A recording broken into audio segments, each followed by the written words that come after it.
Well, it is time to go back to class. Moms and dads, you ready for it? And teachers too, as well as students. They're all prepping for the new school year. But how can we help students prepare for all of the mental challenges that they are faced with and deal with on a daily basis? So we want to talk about this morning, and here to help us sort of navigate some of these issues is Marsha Pinto, speech language pathologist at San Jose Unified, also an expert in children's development. Good morning. Thanks for being here.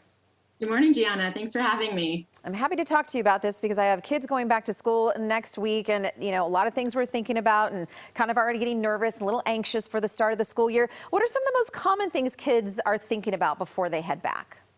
Yeah, so stressors kids can face when going back to school can obviously vary by age, but the most common ones include fear of being bullied or excluded from peers, keeping up with new academic demands and expectations, difficulty communicating needs in a new public setting, and most of all, anxiety of not knowing what's going to happen next.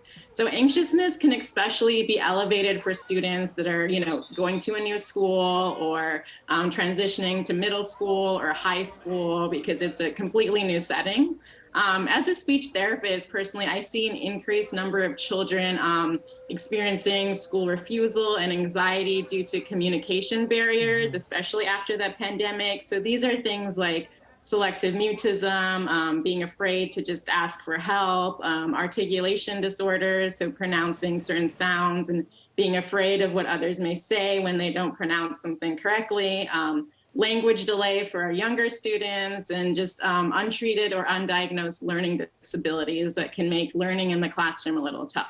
Yeah, no, Marsha, we experienced language delays with our now 4-year-old, a lot due to the pandemic and the lack of socialization. So I can really understand what that feels like as a parent and that worry. When you're with your kids, you can, sort of navigate that a little bit as a parent. But when they're off at school, you put your trust in teachers and educators. What can you tell your kids? How do we bolster that support system for these students? Well, we're lucky here in California. Many schools in the state of California have a lot of teams in special education and intervention that are focused on identifying students who are struggling academically, socially, and mentally right from the first day of school.